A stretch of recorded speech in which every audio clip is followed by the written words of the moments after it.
Hi folks, and welcome to our first Return to Third Friday Light tonight on June 19th, 2020. So glad you could join us. This is obviously our first ever live stream, Third Friday. We wanted to do this so that those of you who couldn't be here tonight could at least join us, or the folks that aren't ready to go out to events of this nature. But we do have 200 guests here live tonight, and we're, well, first of all, I want to thank Carlos Jones and the Plus Band for granting us permission to stream their music live tonight. They've been our pre-show, and they're good friends of ours. So thanks again, guys. I want to tell you that we are honoring tonight Juneteenth. The guests who are here tonight, 200 guests, have paid a small admission fee, which is going to be split between a nonprofit honoring racial equality, and also the other half will go towards the various artists who are participating tonight.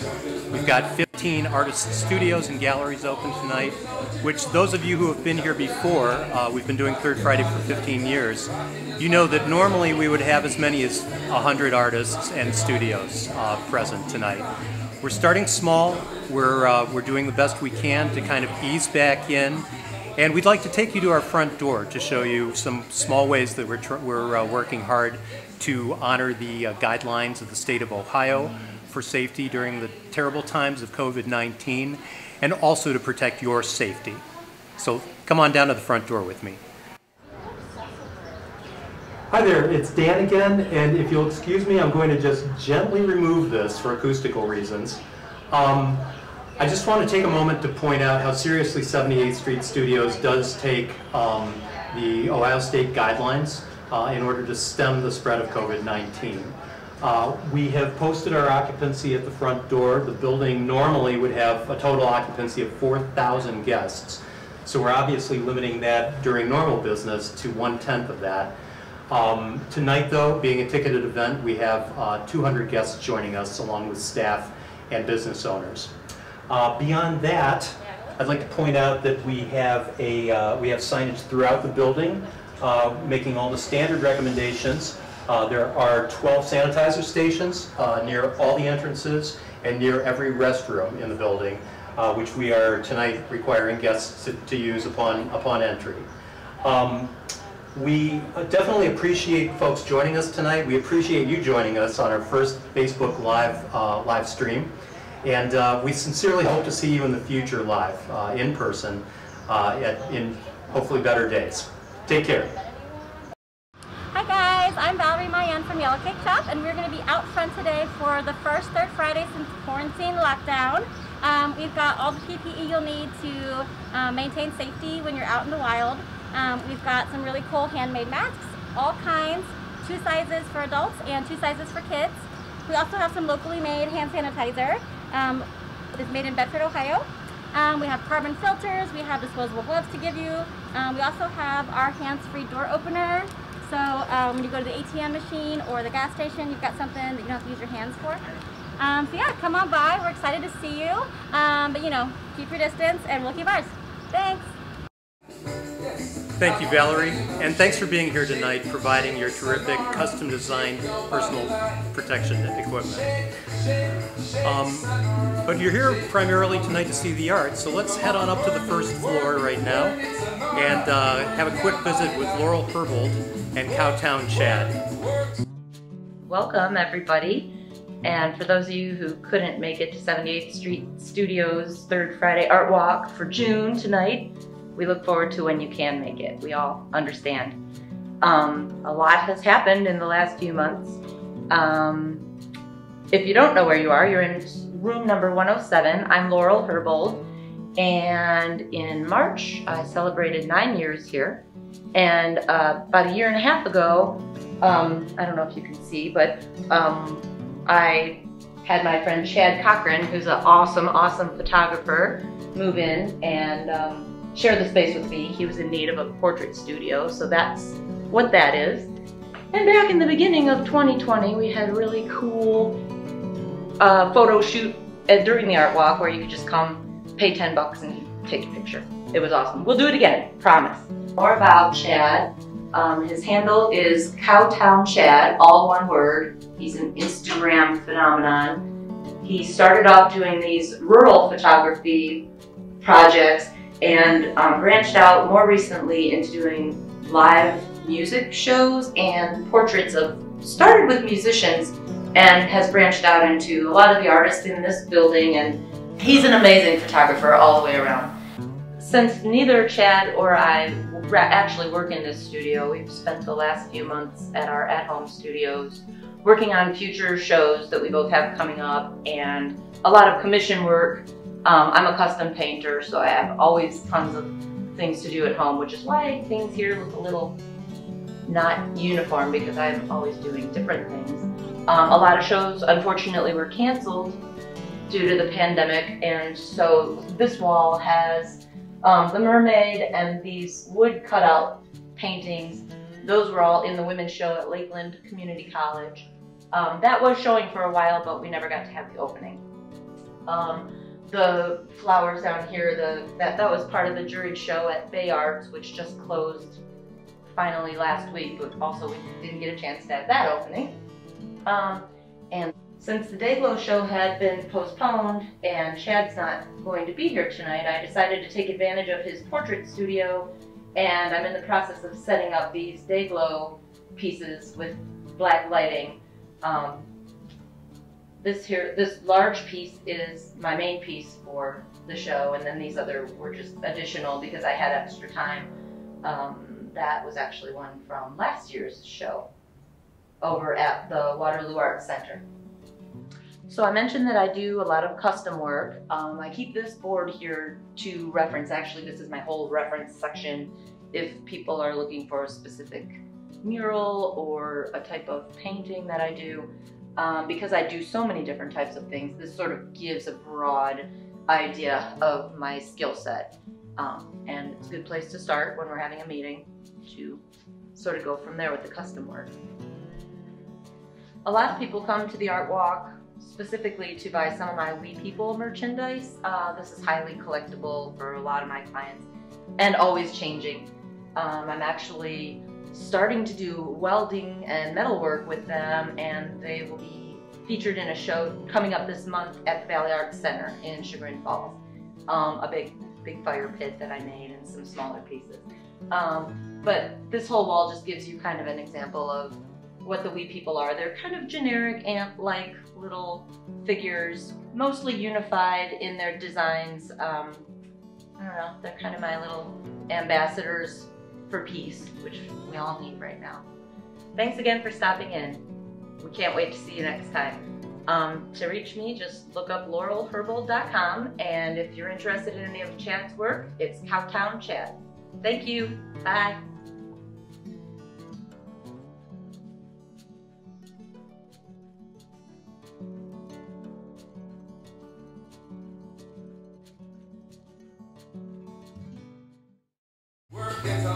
Thanks so much, Laurel.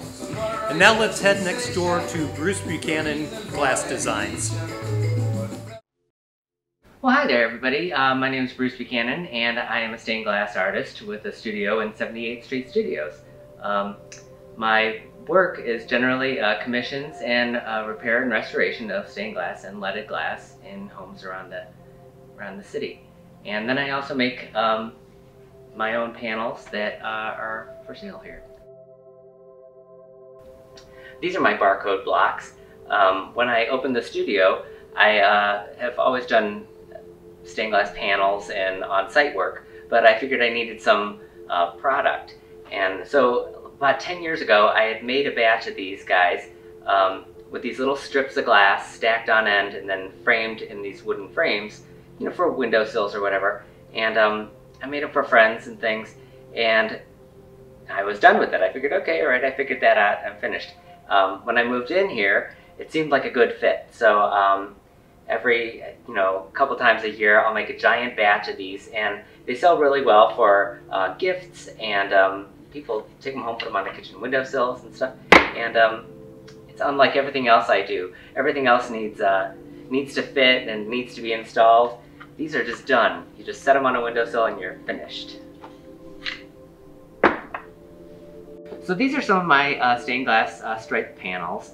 I started making them when I had a whole bunch of scrap glass that wasn't going to find its way into new projects. But it's this beautiful mouth-blown German glass, and I figured, what can I do with it? So I gauge cut it into a couple different sizes, and then just made boxes and boxes of all the scrap glass that was ready to be made into these very linear, logical striped panels. So I lay out all the glass and end up coming up with these color combinations that I wouldn't necessarily have picked on my own, but they sort of arise naturally from the system. And so then I glaze them together, and you know, you can hang them horizontally, vertically, in windows, and they don't have to be site-specific size, you know, so they're really accessible for people.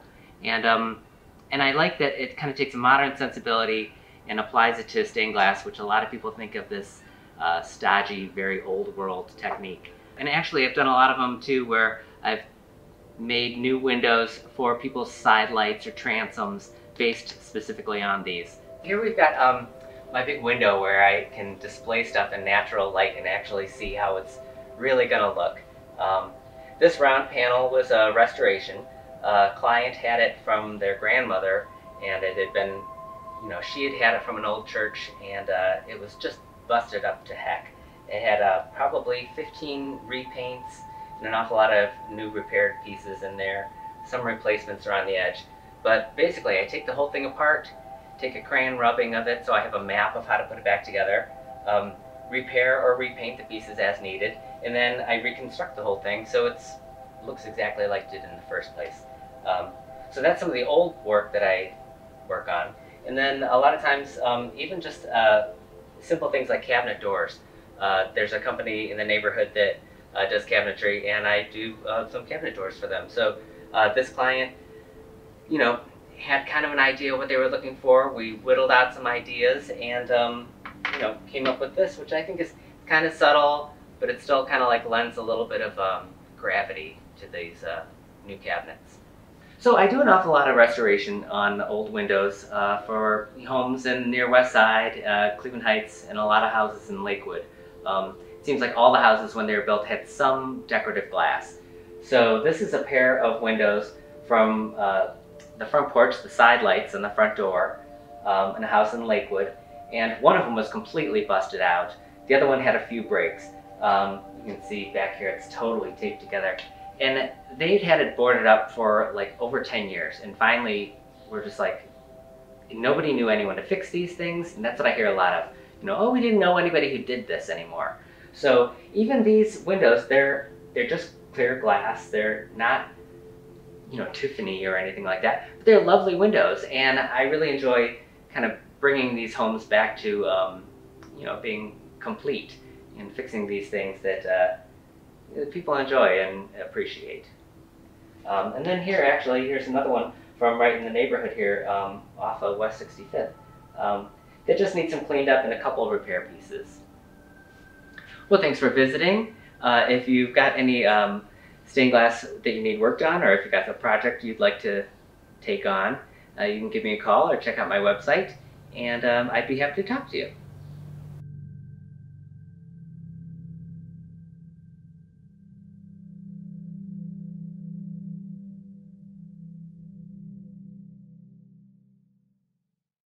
I must apologize for two things. One is, I don't believe that earlier I mentioned how much we've missed you, our audience, for the last 3 months, and how very grateful we are that you're joining us tonight. The second thing is we are experiencing some technical difficulties. I'm sure that's not surprising and somewhat evident to you right now. But we're doing the best we can. This is our first time doing this, and I would just ask you to bear with us tonight. In the meantime, I'd like to take you to GalleryPlus, next door to Bruce Buchanan's, which shows an array of local artists, some terrific work, and some terrific variety as well.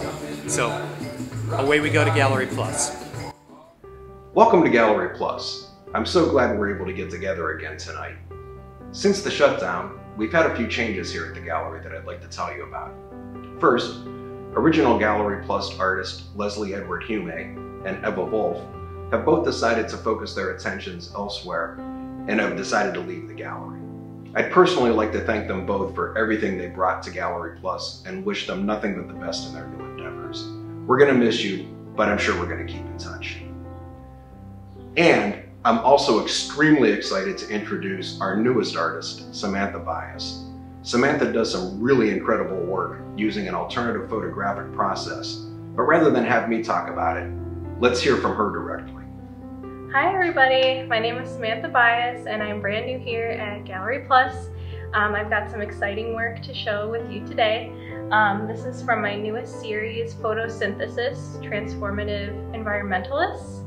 And I also have some shots that I took from the Cleveland area. So I just wanted to give you a little tour of some of the work that is going to be up here today for you to take a look or maybe even make your own. So most of the art that you see here are some portrait pieces, and these are people that are famous for helping out the environment. So the piece that you see here is Walt Whitman. He is a poet, and he was also active in the environmental movement, using his poetry as a catalyst to teach others how to interact with nature. So I thought he would be the most perfect inspiration for this piece. I used natural flora from Cleveland. So I wanted to give homage to one of my favorite poets, and I just thought that his stoic stance was strong in this piece, and it's very different from anything else that kind of came out in this collection. So this is Malala. She's a girl from India who was in the movement for women and education. And this leaf that I chose was a hosta, actually from my front yard. I noticed that hostas work very well in this process, and I'm not exactly sure why, but there's just a little bit of magic that comes with those kind of plants. And pretty much you can find them at any store, and they grow all over Cleveland. So a lot of these large leaves just kind of grow naturally in the west side of Cleveland, often overlooked. This one that you're seeing is actually another leaf that grows naturally in Cleveland. It's actually a weed that people try to eradicate. It's a burdock plant, and they're notorious for taking over people's yards. Some of the leaves are upwards of 22 inches long, so these leaves can get pretty big, and I just find them to be very interesting. So the person that's pictured on the leaf is Michaela. She's a model who is in Zimbabwe, and she's just a beautiful model who does a lot of natural poses out in nature, nude, and I just thought that she would be the perfect muse for this piece. I use a very interesting process called chlorophyll process, where I use a large format negative on a leaf in the sun for a period of time, and then it creates a beautiful print using the natural chemicals from the leaf. So this one pictured here is called The Market, and it was a quick shot that I took when I was visiting the West Side Market. And that leaf is special because that is another large hosta that grew in my front yard. And when I had left it out to expose, it had rained. So you can see these little tiny dots of micro lenses that the water had created and made a very random design going around the piece. So I find that to be very interesting, and pretty much you can't replicate that. I hope that you enjoy the pieces and come and visit me. Thanks a lot, Samantha. We're really excited to have you join the GalleryPlus team. In addition to Samantha's work, we continue to show the original paintings of Sam Francasio, the mixed media works of Sandy Spinks, the fused glass creations of Missy Perlick, and my own infrared photographic images. If you'd like to schedule an appointment and come to the gallery to see our work in person, just email me at zach@gallery-plus.com. We also have this work and a lot more available on our new e-commerce site at galleryplus.com. You can also shop there directly from our Facebook and Instagram pages. Well, it's been great telling you about what's going on here at GalleryPlus. Thanks again for joining us. We look forward to seeing you next time.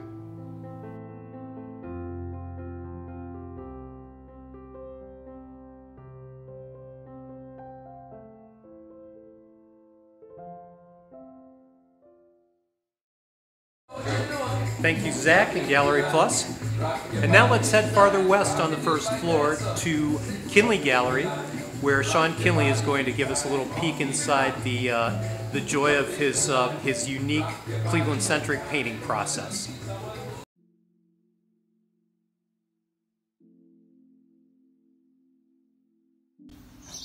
Hey, just doing some painting touch-ups here on a canvas print. Put in the texture and going with a little brush, grabbing some, what colors? Let's go a little more light blue and maybe this aqua, whatever, turquoise-ish. And I'm gonna skim the top of this texture. See, so the texture just grabs it for that foam, this transition into the transition.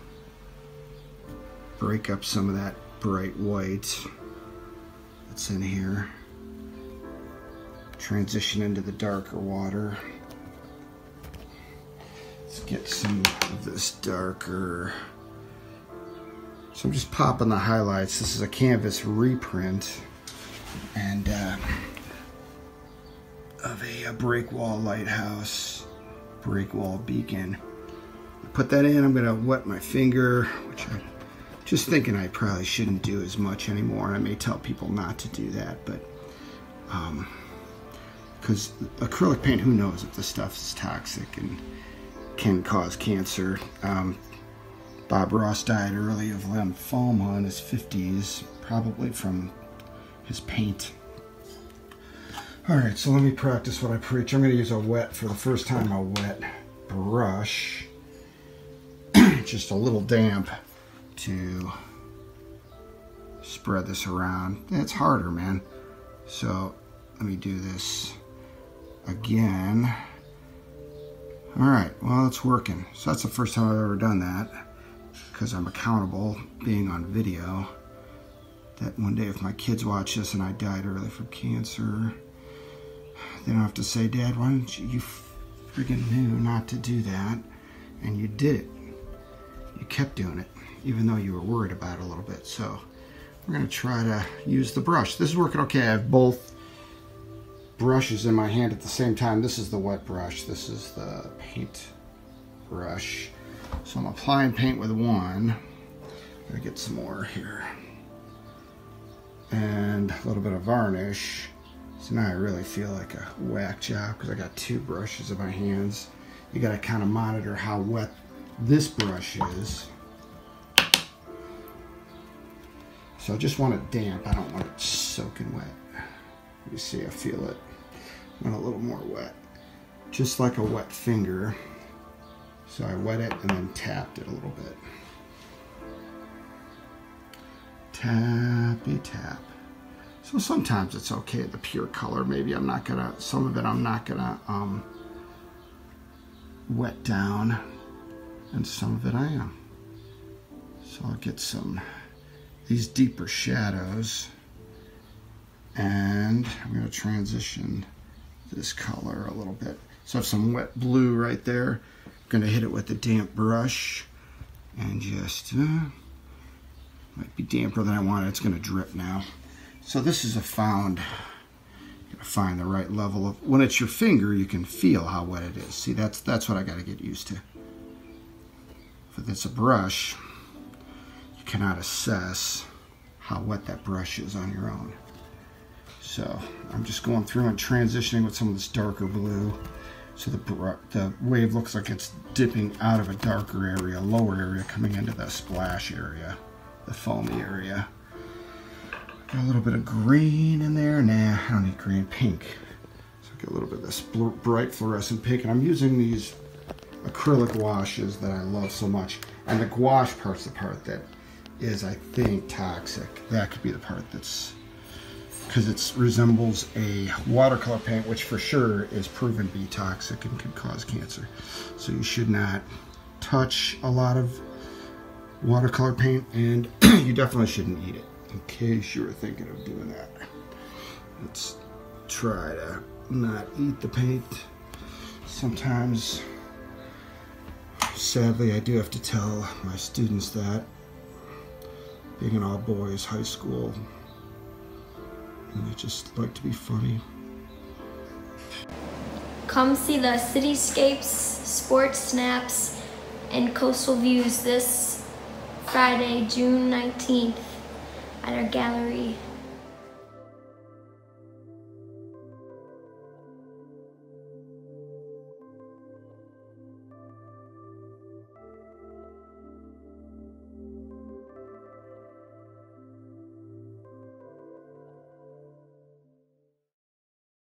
Thanks so much, Sean. Love that guy.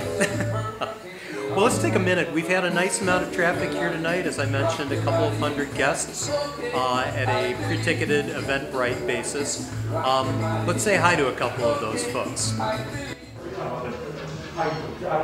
Hello, this is Phil Hicks and Marlia Hicks.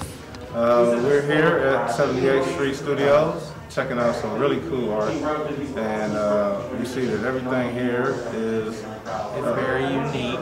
Very unique. Very unique. And there's a lot of things that I didn't even know I could see here. And the environment is amazing. Like, they have the standards so you can feel comfortable coming here and do all this stuff that's going on right now. So it's a really amazing experience. Do you think you guys will come back for another Third Friday in the future? Of course. Oh, yeah, absolutely. Yes. Absolutely. Yes, we will. Yeah, I'm looking forward to seeing everything.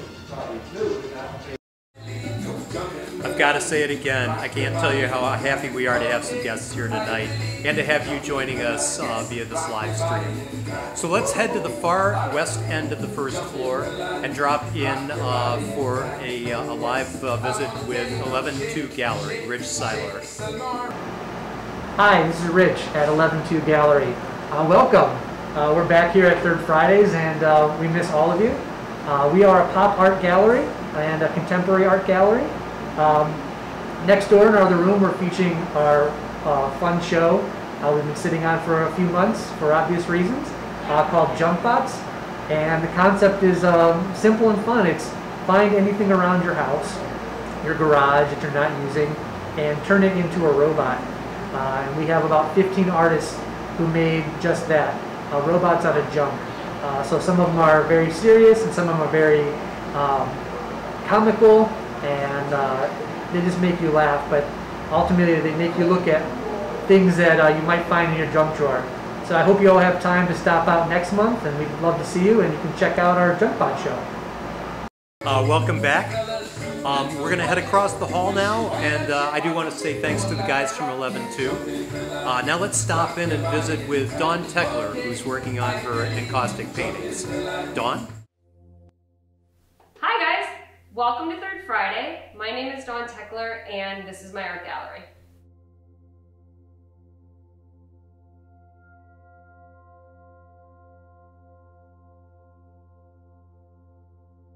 So I'm an encaustic wax painter, and what that means is I paint with hot wax. And that is a mix of beeswax and damar resin. You can create cakes like this out of that mixture, which I have done. And then what you do is you can take powdered pigments, oil paint, or you can buy them pre-colored cakes like this. You can melt them down. And then what I do is I use a heat gun to apply it with different paintbrushes and putty knives. So with the putty knife, I do a lot of my drawing, and I do all of my blending and scraping in that way. It's 100% archival. It's been around since between 100 and 300 AD. They actually painted the fine mummy portraits with this exact same process of beeswax and damar resin. Back then they would use things like ground beetles, coal, and other different natural elements to create the pigment. They have those particular portraits are around at various museums and galleries. We have 3 of them at the Cleveland Museum of Art. So next time you're there, you should check it out. It's downstairs in the Egyptian Center. Like I said, it's 100% archival. You can hang it anywhere you would hang traditional fine artwork. Obviously, you don't want to hang it in direct sunlight, but you wouldn't want to hang your fine oil painting or watercolor in direct sunlight as well. A couple other fun facts about it: it melts at 175 degrees, so it's safe to put above fireplaces. And because it is made out of wax, it's great for bathrooms because it's water resistant too. Now that we've talked a little bit about the process, what I'd like to do is show you a couple pieces of work. So I want to show you guys this piece. This one is 3 foot by 4 foot, and yeah, there's a lot of wax on it, but it's actually not that heavy. Probably is less than 15 pounds, maybe 10. It took me actually almost a year to make. So I create paintings, and then if I'm not quite happy with them, I sort of put them in timeout, and I look at them, ruminate on them, and then bring them back out. So this one is an evolution. Like I said, took about a year to make. Layers and layers of wax. I fused the colors together. All of this fine detail is all done with those putty knives that I showed you a little bit ago. And the inspiration is drawn from the flats. So if you're from Cleveland, I'm sure the bridges look pretty iconic to you. And then the sunsets we have on Lake Erie are amazing. So both of those directly inspired me. I also do a lot of paddleboarding on the Cuyahoga River, so it gives me that really interesting perspective of the bridges. Like as I'm paddling, I paddle under the bridges, and if you've ever been there, you kind of crane your neck, and it's sort of this awe-inspiring perspective. So that's another thing I try and convey in my paintings. The other really fun thing about the paintings, you can actually touch them, right? Like, because you're always taught not to touch artwork, but with the wax, because it's 100% archival, you can actually touch it. And it's got a lot of great texture and looks different in different lighting. So it's a really fun technique and a fun medium to have in your home. Let me talk to you about this piece. I also do commission work. I really encourage commission work. I love working with clients, helping them envision something very personal and creative for their home. Working with different color palettes, different themes. This one is taken off the client's home. They love the lake, and they love nature, and they love bright colors. So with all of that together, this is what I created for them. Here I've got 3 smaller pieces that I'd like you to check out. Different color palettes, slightly more neutrals. I like working small also. It gives me some detail and some time to focus on more simpler shapes and forms. Here's a good one about fun colors. And then this one is just a fun nature scene that I had inspired by one of the paddle excursions that I've been on. I encourage you to come check it out in person when you have a chance. I offer pieces in all different price points. This little guy is only $45. I have pieces that start at $35 on up. I really encourage you to start buying local artwork. It's a great way to bring in color and texture and local flavor and support local artists. Thank you guys for taking the time to check out my work. If you like what you see, you can reach me at dawntekler.com is my website, or dawn.tekler@gmail, and it's dawn.tekler@gmail. Hope to see you soon.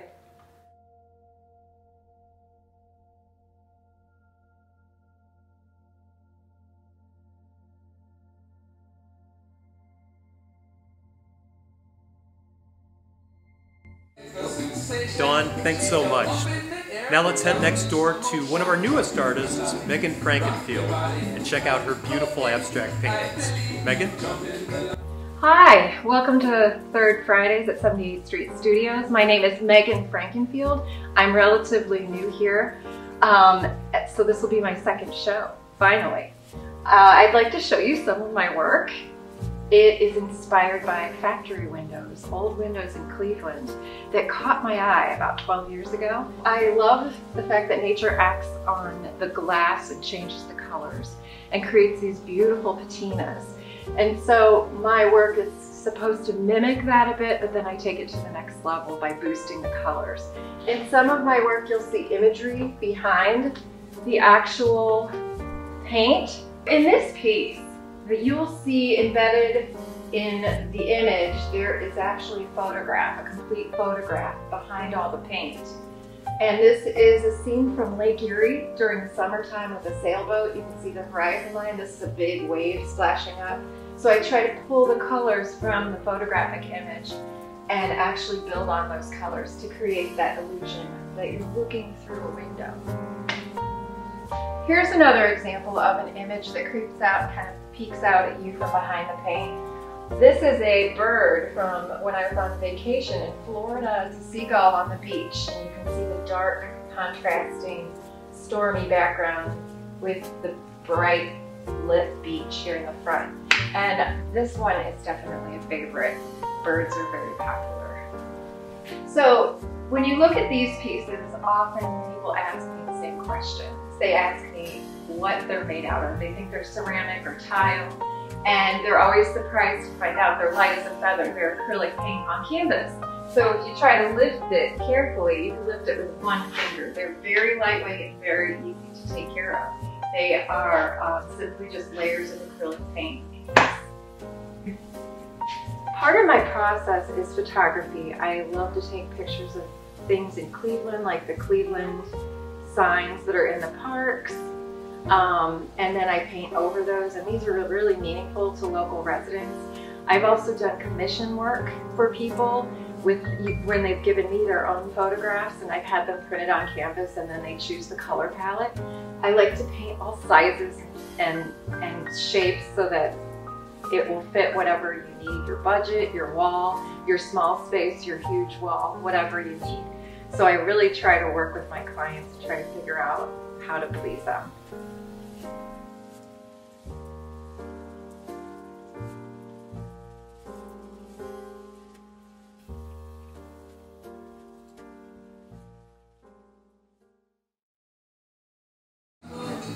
Thanks so much, Megan. So, based on this being a celebration of sorts, I've got a front row seat here. This is my niece and her boyfriend. Hey guys. We had a little champagne toast earlier. This is kind of our coming out party tonight. Wish you could have joined us for that, but feel free to pop over to the kitchen and crack something and toast to the future, toast to a healthy and more active future for all of us moving forward. We're all, I know, hoping for that. But again, so glad you're with us tonight. Heading across the hall to DSW Photography on the first floor, which is a photography collaborative, which also houses 708 Alexander, which is a fashion design consortium, which is creating the most blingy PPE masks I've ever seen in my life. Hi everybody, there's nobody in my space right now, so I'm going to take this off. Just got these legacy boxes in with the leather top, and it holds 11 by 14 matte images for your portraits. It's absolutely gorgeous. It's a great time to come in and get your family photos. Thanks so much. I hope to see you next month. Bye-bye. Hi guys, my name is Anton. I'm the founder of 708 Alexander. We specialize in men's and women's fashion. At the moment, we like to keep everyone safe, so we've been making fashionable face masks. So we have something like this. It's embroidered lace fabric. Everything is lined with 100% cotton for easier breathing, just like what I have on as well. And then we also have just fun brocade fabrics. So don't forget to keep distance, social distance, and be healthy, and enjoy the rest of the year and be safe. In the meantime, we're going to head on up to the second floor and visit the guys at RampArts Art Gallery right next door to my office. So let's come on upstairs and say hi to RampArts Gallery. Welcome back to RampArts Gallery. More importantly, welcome back to Third Fridays at 78th Street Studios. We're glad that you could visit our gallery today. When we first opened RampArts Gallery, we wanted to make an emphasis not only on the fine artists and their fine works, such as paintings and sculpture, wall mosaics, and beautiful objects for pedestals, but we also wanted to celebrate the work of makers. We feel like our gallery makes the perfect bridge between fine art and, like I said, what makers are making. Leather goods, wood goods, household pottery, everyday usable objects, as well as beautiful objects meant for the wall. In addition to all of the handmade craft and fine jewelry, we're celebrating the return to Third Friday tonight with an all-new collection of work by Mark Yazinchek and Jacques Payne. Mark is one of the co-founders of RampArts Gallery, and you'll probably know his work. He makes beautiful mosaics among other ceramics.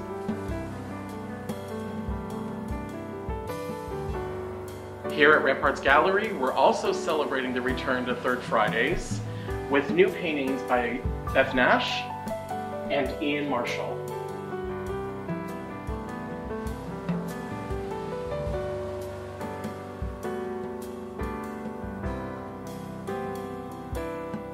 We celebrate the return of Third Fridays at 78th Street Studios with new jewelry from makers Kendall Kadir, Lori Raymond, Barb Haplia, and Natalie Rich. To visit us online, to shop for any of the things that you've seen in our gallery, or to set up your own personal appointment to visit the gallery, visit us at rampartscle.com.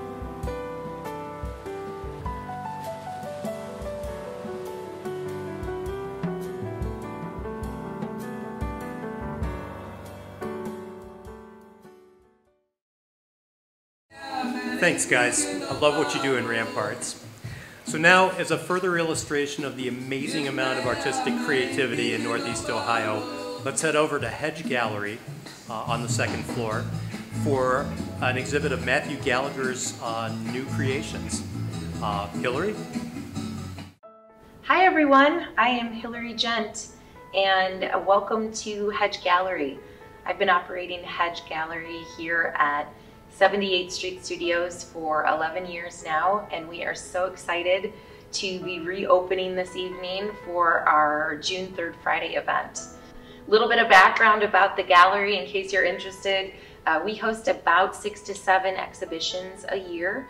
We also do some off-site exhibitions, and we are part of the fine art community in terms of emerging and established artists within Northeast Ohio. So that's primarily where the focus is. We represent local artists that are creating and making constantly in order to get their work out there in front of the public. And that's been HEDGE Gallery's mission the entire time, the 11 years we've been in business, is to make sure that those artists are getting the recognition they deserve. We're really excited here at the gallery because we are finally opening our exhibition of Matthew Gallagher's new work. Matthew is an artist that we represent here at the gallery. We've done several shows with him, but this is a brand new and really stellar body of work that's been coming together partially through the shutdown period. So it's been really interesting to watch his work evolve. What I'd love to do is encourage you to move around the gallery with me, and we'll be looking at some of Matthew's work a little closer because there's some really beautiful nuances and details that you have to kind of take in close up. So I'd love to introduce you to his work. Thank you so much.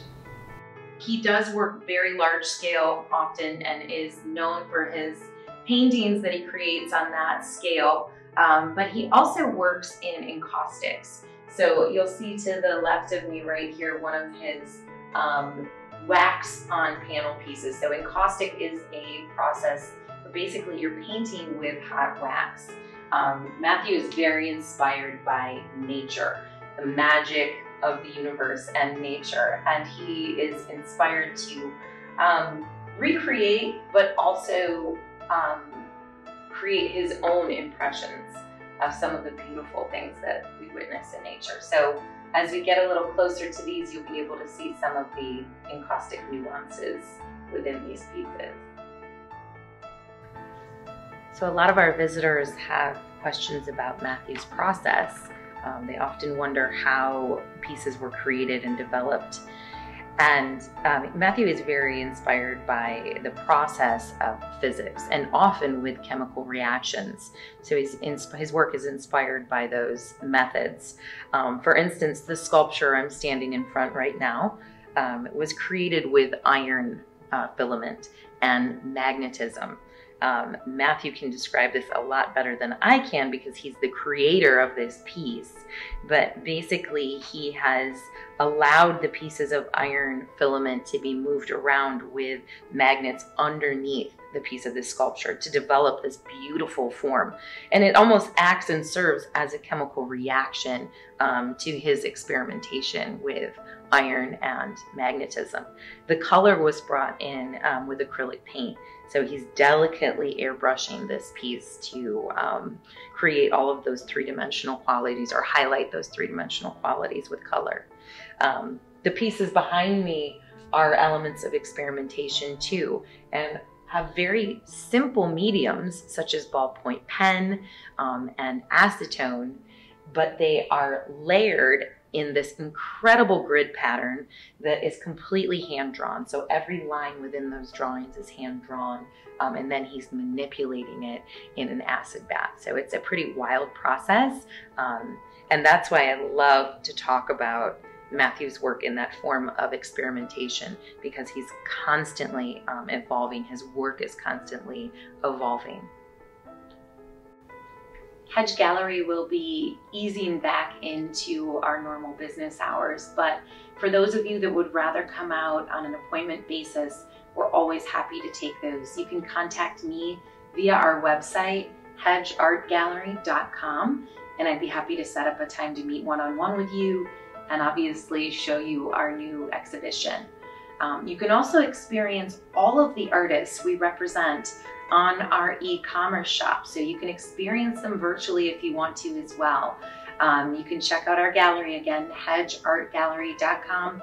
Go to the shop icon, the shop button will take you to our site, and you can explore a lot of new work that's being made by the 15 artists that we represent. So look forward to connecting with you soon.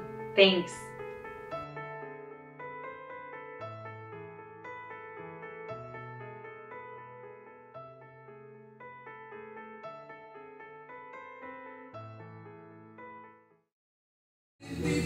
Thanks so much, Hillary. And thanks for mentioning the e-commerce component of your business. I do want to mention that beyond the 15 businesses represented here tonight, you can actually reach out to any of the 60 arts-based businesses in the building through our website. Virtually all of those businesses have pivoted to some sort of online format. I'm sure a lot of them are promoting that tonight, but please feel free to check those out, and by all means support local artists. Larry Waldman of Waldman Fine Arts is with us tonight. He's in the second floor hall. Hi, my name is Larry Waldman. I'm an art historian, and I also am a fine arts and antique toy dealer. And I use the gallery here primarily to write a series of catalogs, which I've done on exhibitions in Cleveland art over the years. But in addition, I bring, which is fun for people to see, a lot of the antique toys, everything from German tin toys to some of the latest pop cultures. And it really attracts a very broad audience, and I find I end up learning as much as I end up explaining. So I don't know if you want to zoom around the room and get a sense of some of the pictures and paintings there are things over here from people like Henrik Keller and Charles Birchfield, as well as some of the toys. Science fiction toys obviously are very popular. Everything from flying saucers, and then there are motorcycles, which people like. On the other side of the room, you see a different array of toys, a lot of and artwork, a lot of the Cleveland art. We were a big center of watercolors and printing. There's some modern things like the Reverend Albert Wagner, a painting he did of Ruth and Naomi. So thanks for coming in. It's always nice. We have things from really tots to to old fogies like myself. Moving from Larry Waldman Fine Arts, Kenneth Paul Lesko Fine Arts on the second floor, which a lot of you already know. Ross Lesko has curated a beautiful exhibit of Judith Brandon's mixed media paintings. Judith works on a large scale with a lot of pigments and ink. It's a gorgeous exhibit, and I sincerely hope you'll be able to check it out in the future in person. So let's check in with a couple of other visitors tonight. Just to say hi and see how they're enjoying their time here at 78th Street Studios. Okay, so I'm here at 78th Street Studios at HEDGE Gallery at Matthew Gallagher's art exhibit, and it is fantastic as per usual. Never a disappointment. HEDGE Gallery is my favorite in the entire studio, but the studio does house a lot of other amazing artists. Definitely well worth coming out, even during this whole social distancing, wearing masks situation, because the art doesn't just speak for itself, the artist is here and they are an amazing person.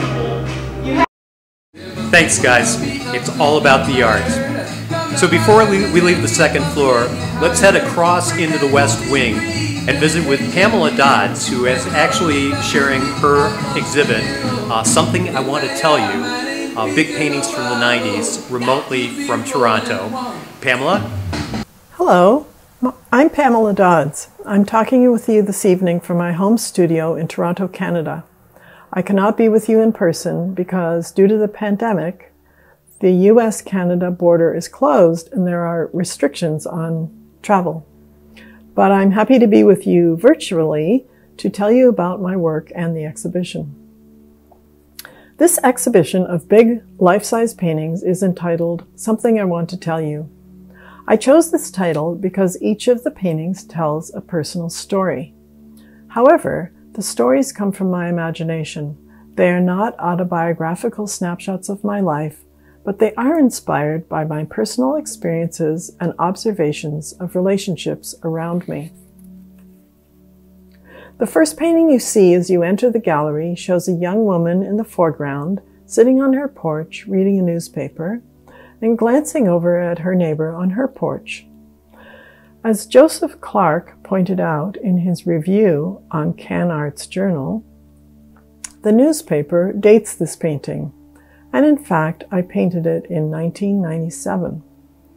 Today, this scene reminds me of the social distancing that we are practicing these days, seeing our neighbors from a distance. But I was originally inspired by my observations of the way people of different racial backgrounds may reside next to each other or interact in daily work life, but live in separate worlds.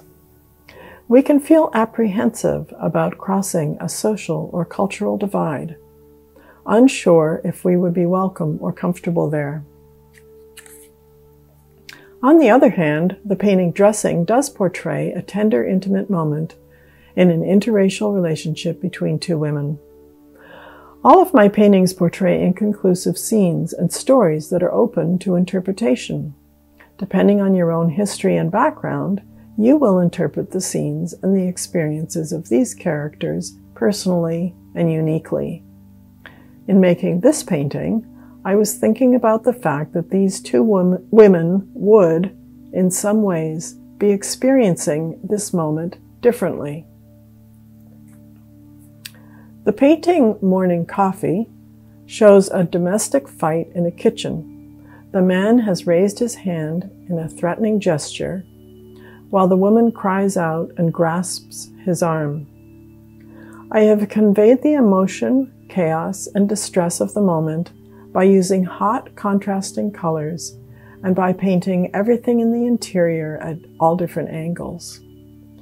You may notice that outside the back door, it's a sunny day, the world goes on, and the neighbors are uninvolved or oblivious.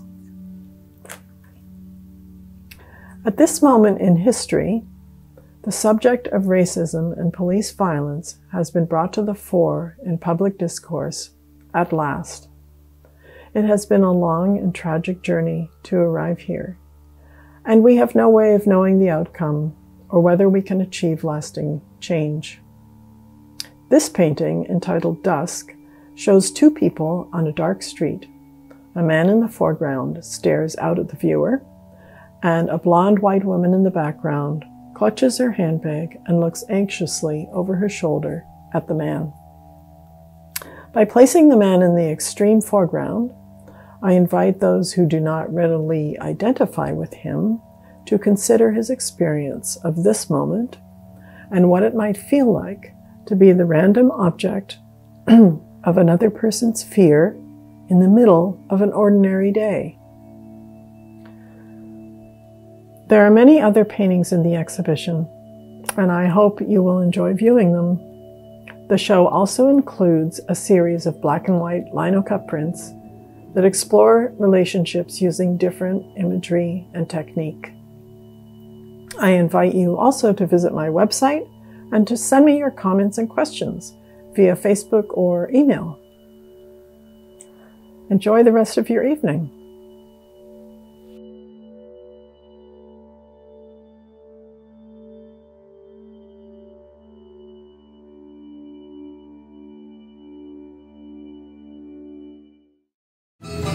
Thank you, Pamela, and I hope our neighbors are healthy up in Toronto. In the meantime, we're going to head on up to the Survival Kit, one of our premier gallery and performance spaces in the building. Hello everybody, I'm Justin Brennan from Justin Brennan Studio and Survival Kit Gallery. Welcome to Survival Kit in 78th Street Studios. In the gallery now we have some of my newest work from 2020. Some of my self-portraits over here, you can see. Some of my narrative work over here, and some of my portraits down here. I just want to thank everybody who were supporting us and able to come out to 78th Street during this pandemic.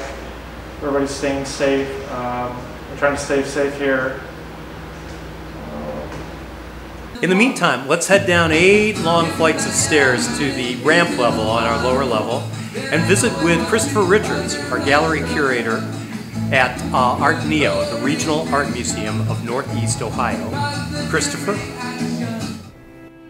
Hi, welcome to ARTneo.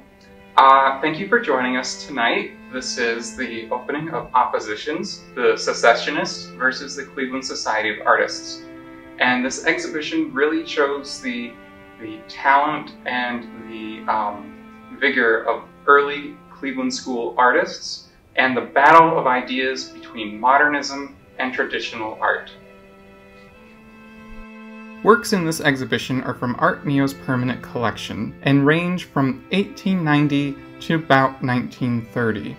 There are 8 artists representing the Secessionists, including Henry Keller, William Summer, Abel Warshawski, and May Ames, as well as 8 artists from the Cleveland Society of Artists, including George Adamite, Frank Wilcox, Frederick Gottwald, and Grace Kelly. The exhibition pairs these artists side by side so that you can actually see a compare and contrast in stylistic form. Even when Cleveland Society of Artists decide to venture into Impressionism, you can tell the differences between the Secessionists' work, who fully embraced new modern ideas, as well as combining different traditions in modernism into one single work. As you enter the show, you're greeted with 2 works. The first, by Henry Keller, called William Lee Farm in Berlin Heights from 1915, and a painting by George Adamite, A Country Road in Provincetown, 1923. Henry Keller, known as a leader of the Cleveland Modernist movement, grew up in Cleveland and enrolled in the Western Reserve School of Design for Women in 1887. He started teaching at the Cleveland School of Art around 1903 and also taught private classes on a family-owned farm in Berlin Heights, Ohio, where even some of the Cleveland Secessionists, including Grace Kelly, learned from his instruction. In this painting, you can see his modern influences, including the Impressionist and Post-Impressionist brushstrokes, and the use of blue line as shadow on the tree and in the building. He doesn't completely cover the board that he is painting on, allowing the background to come through as part of the composition. On the other hand, Adamite is more conservative with his color use and more traditional with his shading. Adamite's A Country Road, Provincetown, painted about 8 years later than Henry Keller's painting, shows us more of a traditional approach to Impressionism. Adamite was born in Germany in 1879 and moved to Cleveland with his family at the age of 4. He won a 4-year scholarship to the Cleveland School of Art and became one of the founding members of the Cleveland Society of Artists. The next two paintings are by August F. Beely, titled Hillside in Berlin Heights from 1921 to 1922, and William Joseph Eastman's Green Poplars from about 1920. With these two paintings, you can see that August F. Beely, part of the Cleveland Secessionists, is fully embracing modernism and Fauvism, while at the same time, William Joseph Eastman is still exploring ideas of Impressionism. While attending Henry Keller's summer school in Berlin Heights, Ohio, Beely learned the expressive, bold color used for outline to define shapes and render shadows that characterize the painting. While many of the Cleveland Society of Artists use a more subdued color palette in their impressionistic paintings, here we can see Eastman exploring with bolder greens and brighter blues. These colors captured the landscapes that he would have seen on his travels to Europe. With another pair of paintings in the exhibitions, we can see the subject matter of mythology and allegory. Beely's Bacchanal scene from around 1920 references the ideas of Matisse. You can see hidden figures throughout the painting, with a larger figure going across the entire scene, as if passed out from having too much to drink. Perhaps all of the other figures are just a dream. Frank Wilcox's Ultima Thule from 1930 takes a more classic approach. Located beyond the borders of the known world, Ultima Thule was a land in Scandinavian mythology. In American art, Ultima Thule played a role in shaping the idea of the frontier and a utopian Arcadia. Painted in 1930, 1 year after the stock market crash, which caused the Great Depression, Wilcox's Ultima Thule presents us with figures at the peak of a precipice looking out over a vast ocean towards a far distant point. The allegory of America's continued search for utopia is clear, and for Wilcox seemed a distant but important goal. Frank Wilcox was born in Cleveland and graduated from the Cleveland School of Art in 1910. These works and others in the exhibition really highlight the struggle of ideas that was happening in the early 20th century in America, with influences from Europe and a strong sense to create their own American voice. These artists were extremely talented and show just how dedicated Cleveland was to the arts. Thank you for joining us this evening. I hope you enjoyed the show, and if you would like to come in and see this in person, please email info@artneo.org. That's info@artneo.org, and have a wonderful evening.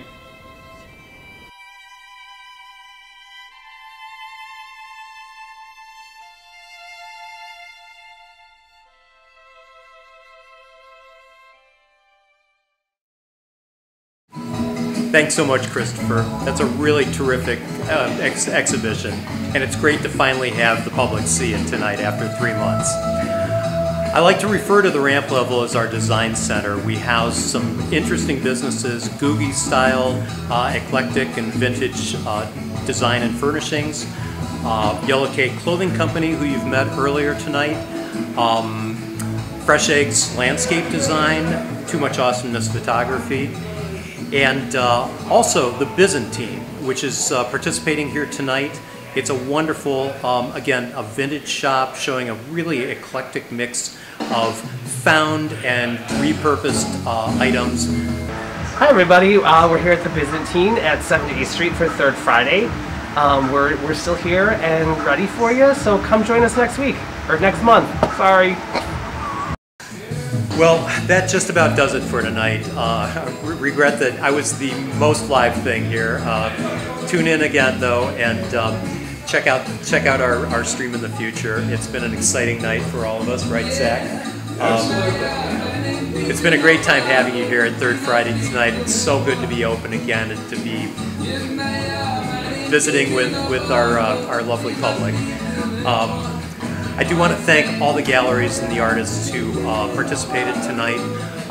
It's great having you back tonight.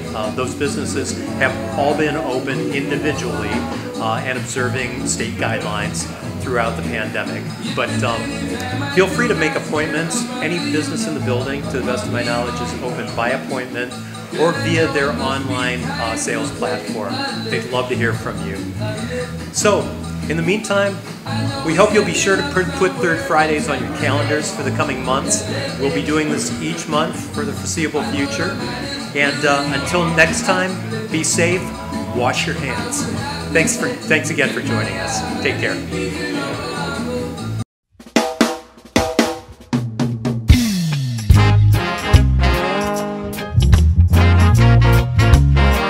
Yes, this is the Cleveland beat, live and direct, in full effect. Hey, woyo, woyo, woyo, woyo, woyo, woyo, woyo. What you talking about? Say you don't know the Cleveland beat. What you talking about? Say you don't know the Cleveland beat.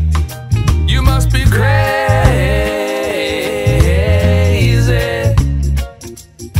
You must be crazy. I got to know now what you're talking about. Say you don't know the Cleveland beat. What you're talking about. Say you don't know the Cleveland beat.